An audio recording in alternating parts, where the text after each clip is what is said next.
In the frozen heart of Canada's Northwest Territories, beyond roads and far beyond safety, lies Lake Anjikuni, a place already whispered about, a place tied to the legend of a vanished village, swallowed by the cold. But few know that decades after the first mystery, another tragedy struck, one even stranger, one that would be buried deeper than the ice itself. In 1951, an expedition of 5 men set out to find answers about the original vanishing. They were scientists, historians, adventurers, equipped with new technology, new maps, and the fire of discovery in their hearts. They believed they could solve the puzzle that had haunted the North for 20 years. They never returned. The team, led by Dr. Edward Mallory, was last seen departing from Baker Lake, with sleds packed high with gear, radio equipment, and survival supplies for months. The plan was simple: travel to Lake Anjikuni, set up a base, study the ruins, find evidence, scientific, not superstitious, of what happened to the lost villagers. Their first radio transmission came 2 days into the journey. All was well. Spirits were high. Temperatures were brutal, but they were prepared. The second transmission never came. Days turned into weeks. When a search party was finally dispatched, they found a trail leading toward Anjikuni, a trail of sled marks, tracks, broken branches. Then, nothing. No signs of struggle, no abandoned supplies, no bodies, no broken sleds, just an endless blanket of untouched snow. When the searchers reached the shores of Lake Anjikuni, they found the remains of a base camp. But something was wrong. Tents were torn apart, as if from the inside.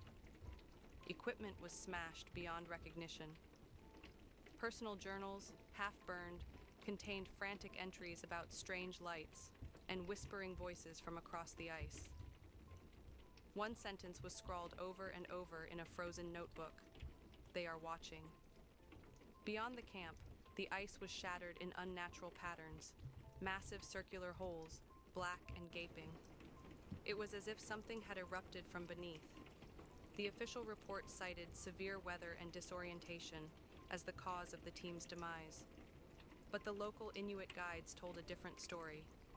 They spoke of ancient spirits that guarded the lake, of creatures that dwelled beneath the ice, creatures not of this earth. Some said the men had broken a taboo, trespassing on cursed land. Others whispered of the sky canoes returning once again. Years later, classified documents leaked to researchers hinted that military surveillance picked up unexplained energy spikes over Lake Anjikuni around the time the expedition vanished. The spikes were described as non-terrestrial in origin. Officially, no follow-up investigation was made. Unofficially, the region was marked on military maps as a no-go zone. Even today, pilots refuse to fly directly over the lake. Compasses spin wildly. Radios die.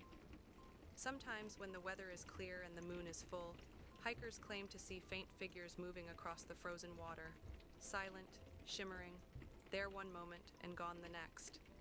The cursed expedition became another ghost story, buried beneath snow, ice, and government silence. Some believe Dr. Mallory and his team crossed into another dimension, pulled through a thin place between worlds.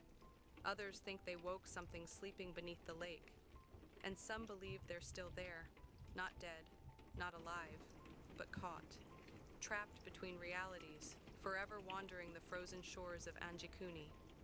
Their calls for help carried only by the howling northern winds. Maybe one day, someone brave, or foolish, enough will try to find them. But maybe Lake Anjikuni doesn't want to be found. And maybe some mysteries are better left frozen, forever.